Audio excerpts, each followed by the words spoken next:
रहे हैं लाइव 7। नमस्कार, लाइव 7 विशेष में आपका स्वागत है। मैं हूं ज्ञान रंजन। दोस्तों, राजनीति भी अजीबोगरीब चीज है। चुनाव आता है तो चुनाव के समय लगता है नेताओं को कि इस पार्टी से उस पार्टी में चले जाएं तो उनका जो है सो तारनहार हो जाएगा, वो फिर अपने पद पर काबिज रहेंगे।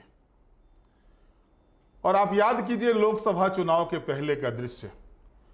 ऐसा लग रहा था कि झारखंड में भाजपा में शामिल होने के लिए नेताओं की भगदड़ मची हुई है।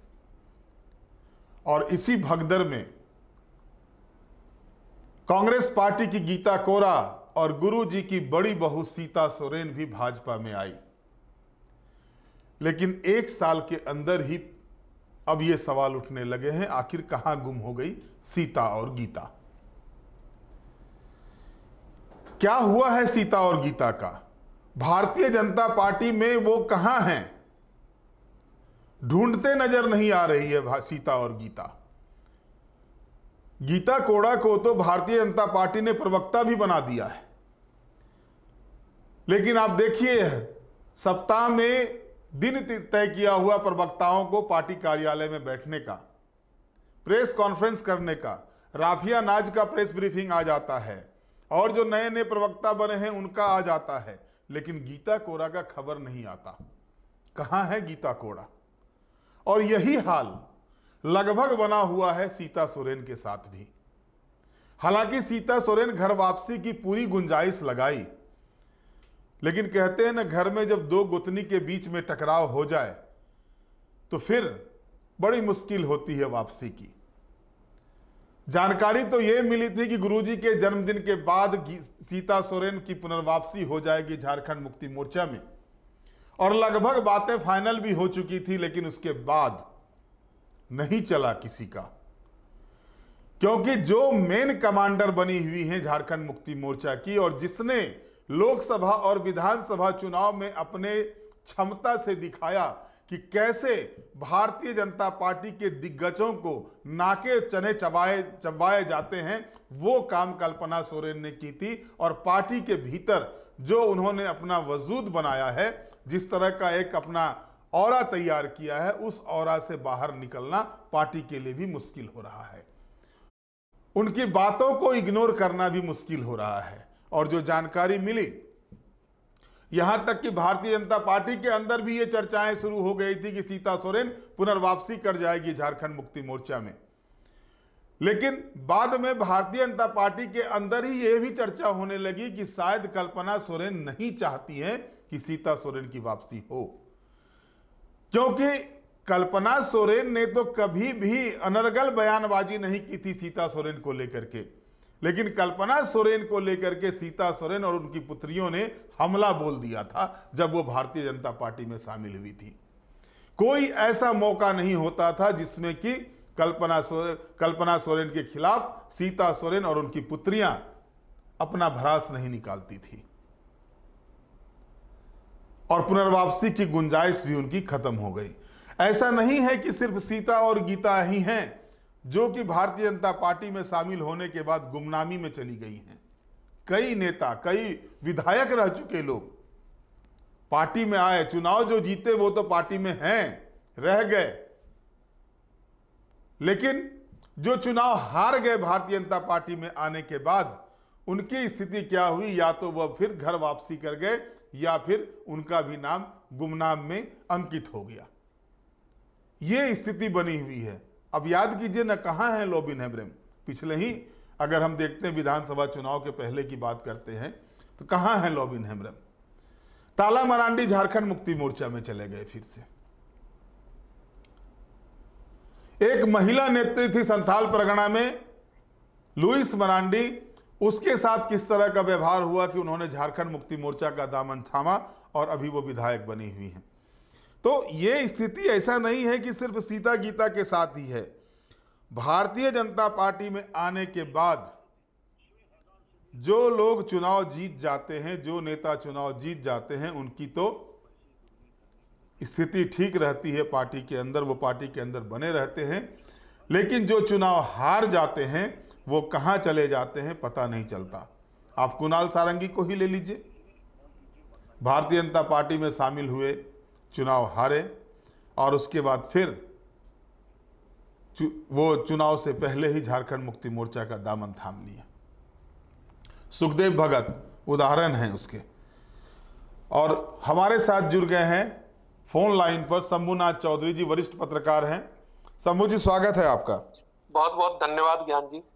शंभू जी, एक चर्चाएं लगातार चल रही है सीता गीता को लेकर के। ऐसे तो कई गुमनाम हो चुके हैं भाजपा में आने के बाद नेता, लेकिन सीता गीता इसलिए कि एक गुरु जी की बड़ी बहू है और एक पूर्व मुख्यमंत्री मधु कोरा की पत्नी है, और दोनों को जिस तामझाम के साथ भारतीय जनता पार्टी में लाया था चुनाव के पहले, लोकसभा चुनाव के पहले, और ये सोचे थे कि कोल्हान और संथाल में इनके आने से भारतीय जनता पार्टी मजबूत हो जाएगी।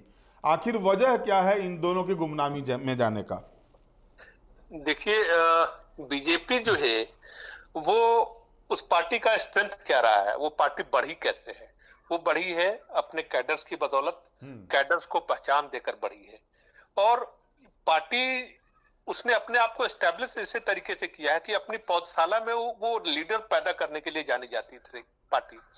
अब आप जब अपना मूल धर्म छोड़ देते हैं, जो ग्रासरूट लेवल पे आप बढ़ते हैं, मूल धर्म छोड़ देते हैं और आयातित नेताओं पे, बोरो प्लेयर पे जब आप भरोसा करने लगते हैं, तो क्या होता है? तो बोरो प्लेयर तो कभी तो आपके काम आ सकते हैं, लेकिन जब आप बोरो प्लेयर की क्षमता को आंकने में और उसकी बदौलत सोचेंगे कि हम मुख्य लड़ाई जीत जाएंगे, उन्हीं की बदौलत जीत जाएंगे, उन्हीं को अगर मेन रोल में आप दे देंगे, तो बड़ी मुश्किल होगी। बीजेपी ने इसका खामियाजा भुगता। लोकसभा चुनाव के पहले, बल्कि विधानसभा चुनाव में भी मेरा ख्याल है कि एक दो लीडर्स जो है विधानसभा चुनाव में चंपाई सोरेन लॉबिन हेम्ब्रम आए विधानसभा चुनाव के पहले। हाँ, तो देखिए अब क्या है कि हालांकि तमाम पार्टियों में आते हैं बोरो प्लेयर्स, जेएमएम ने भी लाया, लेकिन बाकी जेएमएम में जो लोग आए मूल तौर पे जेएमएम धर्मी लोग ही थे। जेएमएम से कहीं ना कहीं उनका रूट रहा, या जेएमएम के कल्चर से मिलते जुलते लोग थे। बीजेपी ने जिन लोगों को लाया, चाहे गीता कोड़ा को लाया, चाहे सीता सोरेन को लेकर आई, इसके अलावा तमाम जगह चंपाई सोरेन को लेकर आई। चंपाई सोरेन को तो इनको लगा कि हमने जो है तुरुप का पत्ता हासिल कर लिया। चंपाई सोरेन ने बस इतनी ही इज्जत रख दी कि उन्होंने अपनी सीट निकाल ली। इसके अलावा तो और बाकी किसी काम वो आ नहीं पाए। अब भी उनको, अब देखिए क्या है कि चंपाई सोरेन के सामने भी मजबूरी है, क्योंकि वो ऐसे मोड़ पे पार्टी को छोड़ के गए हैं कि उनकी वापसी जो है वो बहुत आसान होगी नहीं, और होगी भी तो वो उस हैसियत में लौटेंगे नहीं। अब उम्र के तकाजे के हिसाब से भी वो अपनी कम से कम आखिरी पारी ही एक तरीके से कह लीजिए कि आप खेल रहे हैं 2-4-5 साल, क्योंकि उन्होंने खुद कही थी ये बात कि अब मेरे सामने संन्यास भी एक रास्ता है ना? चंपाई सोरेन ने खुद ये बात कही थी। बहरहाल ठीक है, अब अपने आप को, क्योंकि उनके सामने जो चंपाई सोरेन का पर्टिकुलर जो केस है वो ये था कि वो संन्यास से पहले अपने बेटे को एस्टेब्लिश करना चाहते थे। ये उसमें नाकाम रहे, तो जाहिर है जब नाकाम रहे तो आदमी को लगता है विरासत तो भाई ऐसे छोड़ के जाएंगे नहीं। तो अभी भी चंपाई सोरेन का जो संघर्ष है, जो बाकी जिन मुद्दों को लेकर लड़ रहे हैं, राजनीति में अपने आप को उन्होंने प्रासंगिक रखा है, अपने आप को आदिवासी मुद्दों को उठाकर, मूल तौर पे बीजेपी ने ही वो मुद्दे उठाए थे जिन पे जेएमएम में रहते हुए उन्होंने कभी बात नहीं की, बांग्लादेशी घुसपैठियों की बात। अब जो है वो चंपाई सोरेन को लगता है कि यही एक मुद्दा है जिसकी बदौलत जो है वो एक अपनी लीडरशिप की छवि बरकरार रख सकते हैं, और कहीं ना कहीं है कि हाँ भाई बेटे को किसी तरीके से एस्टेब्लिश करते हैं। खैर ठीक है, ये चंपाई सोरेन का केस हो गया। अब आप देख लीजिए कि सीता सोरेन जो है, सबसे बुरा हाल हुआ सीता सोरेन का। सीता सोरेन, अब आप अपना पूरी राजनीति, पूरा धर्म जो है, वो सब कुछ अचानक एक दिन में अगर त्याग देते हैं तो होता क्या है ज्ञान जी, कि आपको लगता है कि हम बहुत सफल हो जाएंगे, लेकिन पब्लिक जो है वो सबसे बड़ी जज है, और उसने, पब्लिक ने जो है सिरे से खारिज कर दिया, जनता ने सिरे से खारिज कर दिया। सीता सोरेन एक ऐसी जगह पे आके खड़ी हो गई है कि लगातार अब जेएमएम में वापसी का प्रयास कर रही होंगी, ये कर रही हैं, ये बात खबरें कई बार आती हैं कि, लेकिन अब उनके लिए भी, चूंकि वो भी संबंध जो है इतना कड़वा करके गई हैं, और चूंकि परिवार का ही मामला है, तो बहुत वापसी जो है बहुत आसान तो दिखती नहीं है, और दिखे भी तो वो हैसियत तभी हासिल नहीं होगी सीता सोरेन को, ये बात तय है। हासिल अगर वापसी होगी तो उनकी बेटियों को कुछ जगह मिल जाए तो बात अलग है, लेकिन सीता सोरेन जेएमएम में उस तरीके से वापस होंगी ये कहना मतलब। अब देखिए इस पूरे मामले में बीजेपी को जो है वो बहुत बेआबरू हुई बीजेपी। इन नेताओं को लाकर। उसके लीडरशिप ने पता नहीं कैसे फैसला लिया, अपने समर्पित कार्यकर्ताओं को छोड़ के आप ऐसे लोगों को जो वहां पे लंबे समय से संघर्ष कर रहे हैं, उसके बदले आप ऐसे लोगों को टिकट देते हैं, दूसरी जगहों से लाके देते हैं जिसके लिए आप जाने जाते थे। तो जाहिर है कि रोष पनपेगा और इसका खामियाजा जो है बीजेपी को भुगतना पड़ेगा। इसका उदाहरण तो एक बड़ा उदाहरण लुइस मरांडी भी है ना शंभू जी, कि मुख्यमंत्री हेमंत सोरेन को हराने वाली लुइस मरांडी, उसको टिकट नहीं दिया जाता है। हाँ बताइए, और वो जेएमएम में जाती हैं, चुनाव जीत जाती हैं। हाँ बिल्कुल, क्योंकि उनका सही उपयोग किया उस सेंटिमेंट का जो है। आप कहते हैं कि एक तरफ कहते हैं आदिवासी सेंटिमेंट चाहिए, आपको आदिवासियों के वोट चाहिए, और उसी की लड़ाई थी। अगर आप इसको भी आंकने में भूल कर रहे हैं तो बहुत मुश्किल है, और वो उनके लिए काम की चीज हो गई लुइस मरांडी जो है। और लुइस मरांडी ठीक है, अगर जीतती या उनको टिकट देते, बीजेपी की सरकार बनती, तो जाहिर तौर पर लुइस मरांडी मंत्री होती, वो भी जान रही है कि हाँ। लेकिन इन्होंने क्या किया, बीजेपी ने गलती की, अब उनको तो कुछ तो मिला, टिकट ही नहीं मिला था, वो कहीं नहीं, राजनीति में अप्रासंगिक होने का खतरा था। अब कम से कम हेमंत सोरेन के साथ वो आ गई हैं, विधायक तो है, विधायक है और चांसेज हैं बने हुए, वरिष्ठ नेता है, कम से कम एक मान सम्मान पार्टी में तो है उनका, इसमें कोई दो राय नहीं है। हेमंत सोरेन उनको दीदी कहते हैं, बहुत सारी चीजें हैं। तो जो आपने जिनको स्क्रैप समझा, आपने जिनको महत्व नहीं दिया, वो जेएमएम में आके वो उनको खासा तवज्जो मिल रहा है, और आपने जिनको हीरा समझ के लाया वो आपके लिए बिल्कुल नाकाम हो। कोयला भी जो है वो साबित हुए वो लोग। आपने समझा कि हाँ हम सीता सोरेन को ले आएंगे और उनकी बदौलत जो है वो हेमंत सोरेन के बरक्स उनको खड़ा करके हेमंत परिवार को या हेमंत सोरेन की पार्टी को जो है शिकस्त दे दें। हाँ, तो अगर आप राजनीति जो है वो देखिए सटीक आकलन का भी खेल है, आप उसमें फेल कर जाते हैं, तो ये बात मानना पड़ेगा कि बीजेपी जो है इसमें फेल हुई है।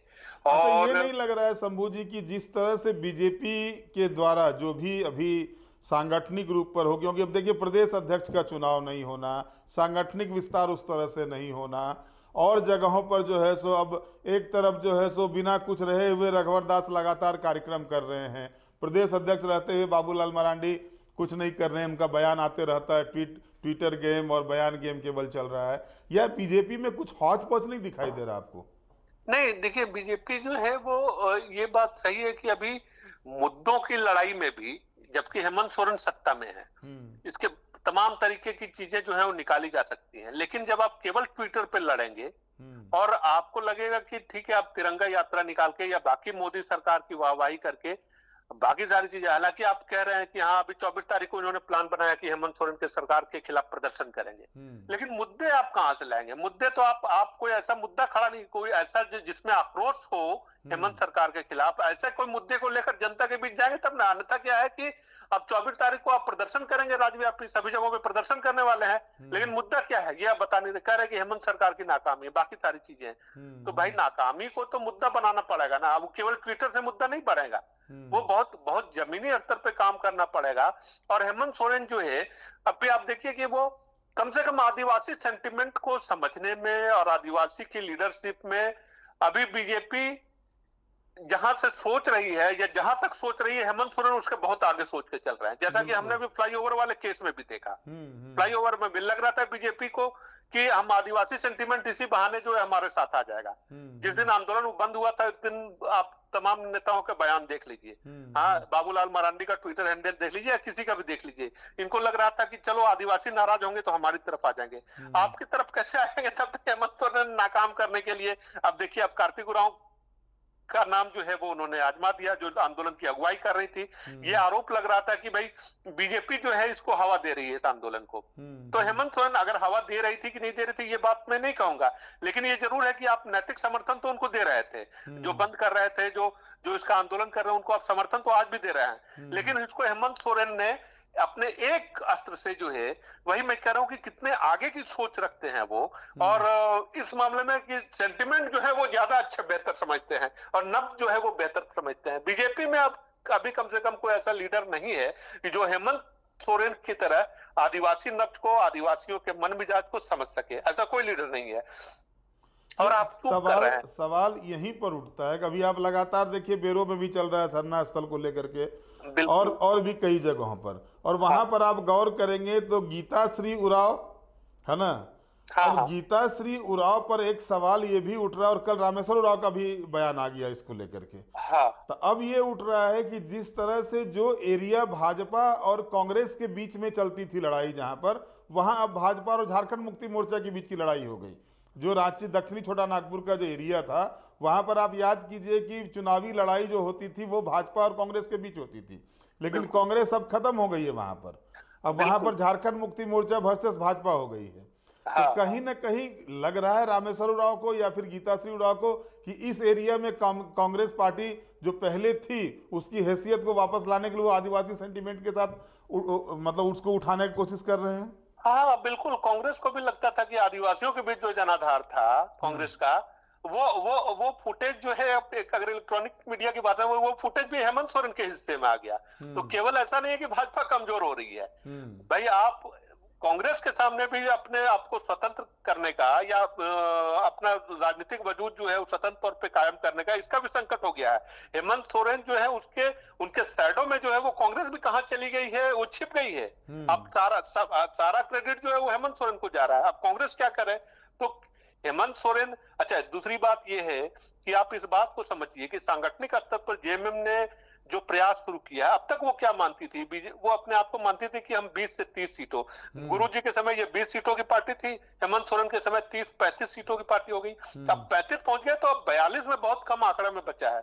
हेमंत सोरेन को इस बात का और उनके रणनीतिकारों को इस बात का यकीन हो गया है कि अगर हम सेंटिमेंट को या जनता के नब्ज को, सांगठनिक विस्तार को अगर हम कायदे से बढ़ावा दें या उस पर काम करें तो हम अकेले बहुमत लाने वाली पार्टी भी हो सकते हैं। और जाहिर है कि जब जेएमएम की ओर से इस तरीके का प्रयास शुरू हुआ तो कौन किसके हिस्से का खाएंगे? वो सबसे पहले कांग्रेस के हिस्से का खाएंगे, कांग्रेस का हिस्से का खाएंगे। तो अब देखिए, इसीलिए कांग्रेस में भी बेचैनी है। हालांकि गीताश्री उरांव जो राजनीति कर रही है या गीताश्री उरांव जो विरोध कर रही है, उनका पार्टी से कोई कनेक्शन या कांग्रेस के लिए कुछ कर रही है ऐसा मुझे दिखता नहीं है। कि हाँ कि गीताश्री उरांव कांग्रेस के प्रतिनिधि के तौर पे वो लड़ाई लड़ रही थी, ऐसा कुछ दिखता नहीं है। या कांग्रेस के कार्यक्रमों में भी उनकी सहभागिता ऐसी अब दिखती नहीं है, भले ही वो वापस आ गई कांग्रेस में। लेकिन आप देखिए पूरी लड़ाई में कहीं कांग्रेस का कोई आदमी जो है उनके समर्थन में खड़ा नहीं दिखा। पहली बार रामेश्वर उरांव ने ये बात कही है। तो रामेश्वर उरांव ने ये बात कही है। अब रामेश्वर उरांव के व्यक्तिगत मामले के भी हैं कि भाई उनको भी अपनी राजनीति रखनी है। दूसरी बात, एक क्षोभ ये भी हो सकता है कि भाई इस बार वो दरकिनार कर दिए गए हैं, वो अप्रासंगिक हो गए हैं। तो बहुत सारी चीजें कांग्रेस पार्टी में तो ये होते रहता है, जो मंत्री नहीं बनता है वो चालू रहता है, जो मंत्री बन जाता है वो चुप हो जाता है। एकदम बिल्कुल नियम है। दूसरा आखिरी सवाल आपसे ये रहेगा कि आखिरकार जो भारतीय जनता पार्टी में आने वाले नेताओं का ये हश्र होता है, ये जानने के बाद भी, और भारतीय जनता पार्टी भी जो आपने जैसा बताया कि वो अपने कार्यकर्ताओं से इतर जा करके उनको लगता है किसी और को लाएंगे, आयातित माल को लाएंगे तो वो हमारे लिए फायदा कारक होगा, इसमें सामंजस्य कैसे स्थापित करे भाजपा जो अपने पुरानी वापसी की ओर जाए? नहीं देखिए, दो बातें हैं। एक तो अगर आप जिनको लेकर आए हैं तो उनको, अगर आप लेके आए हैं तो उनको सम्मान चाहिए, उनको भी जगह चाहिए, तब वो भाजपा के होकर रहेंगे। अगर आपको लग रहा था कि आज चुनाव में कि उस चुनाव में ठीक है, उसे एसेट्स जो है वो काम नहीं आया आपका इस चुनाव में, लेकिन अगर आप सीता सोरेन को, अगर आप चंपई सोरेन को, अगर आप गीता कोड़े को तवज्जो दें, ठीक है, और बहुत सारी जगह हैं ऐसी जहां उनको एडजस्ट किया जा सकता है, पार्टी के स्तर पर बड़ा पद दिया जा सकता है, बहुत सारी चीजें की जा सकती हैं। अगर आपने उनको पार्टी में लाया, लेकिन पार्टी में जब संगठन के स्तर पर बात होती है, टिकट तो दे दिया आपने उस समय, चुनावी लड़ाई का योद्धा बना दिया, लेकिन आज आप उनको कहां लेकर चल रहे हैं? क्या ये प्रयास है कि हाँ आप गीता कोड़ा हमारे साथ रहें? गीता कोड़ा तो मान लीजिए फिर भी उनके सामने मजबूरी है कि अभी कोई रास्ता दिखता नहीं है उनको प्रवक्ता बना दिया है, इसलिए प्रवक्ता बना दिया है, ठीक है। हाँ, लेकिन ठीक है, प्रवक्ता की भूमिका में कभी प्रेस कॉन्फ्रेंस में गीता कोड़ा दिखती है? मुझे तो ऐसा नहीं दिखता है। किसी मुद्दे पर बयान है, कभी नहीं है। इतने तमाम नेताओं के प्रेस कॉन्फ्रेंसेज होते हैं, लेकिन गीता कोड़ा का तो कहीं कोई प्रेस कॉन्फ्रेंस दिखता नहीं है कभी। आज किसी मुद्दे पे, चाहे आदिवासी मुद्दे पे ही बात करनी हो, इसी मुद्दे पे बात करवा सकते थे, सरना वाले मुद्दे पे ही बात करा सकते थे, या किसी भी मुद्दे पे बात करा सकते थे, फ्लाईओवर वाले मुद्दे पे ही बात करा सकते थे, अगर आपका ये स्टैंड था। लेकिन गीता कोड़ा भी जो है वो प्रवक्ता तो बनाया है, लेकिन पार्टी ऑफिस में आज तक कोई प्रेस कॉन्फ्रेंस मुझे तो याद नहीं पड़ रहा है कि उनका कोई ऐसा प्रेस पर्टिकुलर कभी नहीं हुआ आप सही हैं, बिल्कुल सही हैं आप। हाँ, तो मुझे नहीं लग रहा कि बीजेपी जो है जिनको लेकर आई है बोरो प्लेयर को, आप भी उनको न तो वो घुल मिल पा रहे हैं और न आप उनको घुलने मिलने दे रहे हैं। बहुत सारी चीजें हैं, या न उनको सम्मान दे रहे हैं।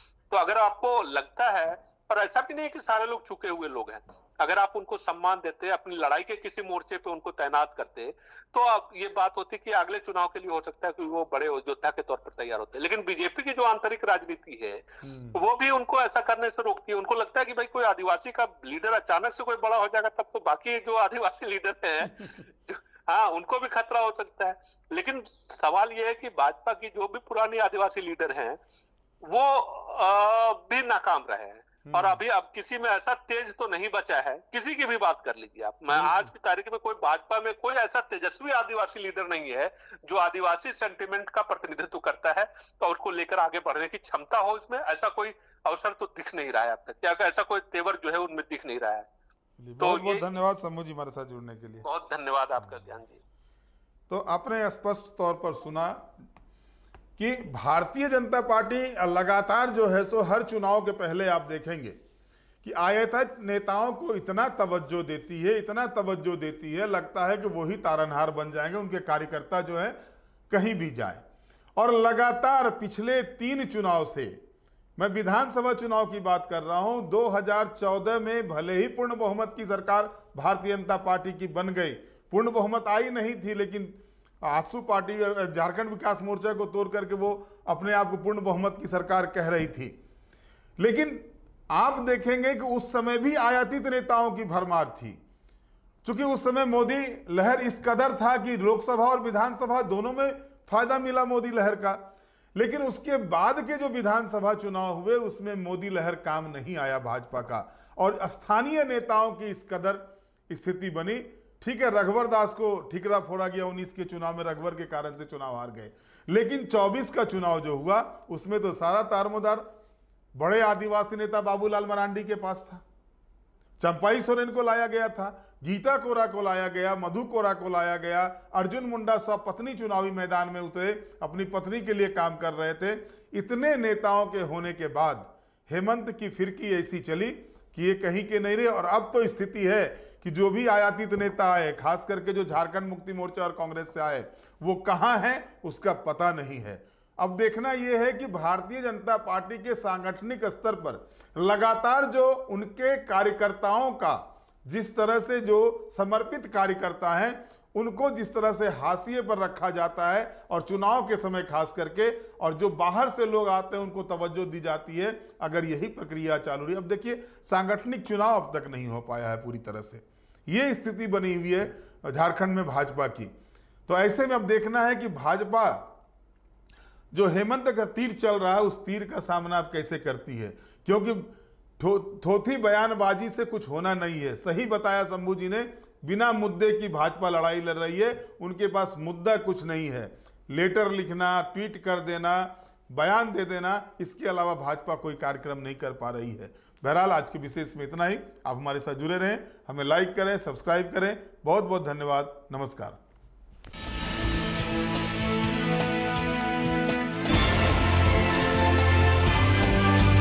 आप देख रहे हैं लाइव 7।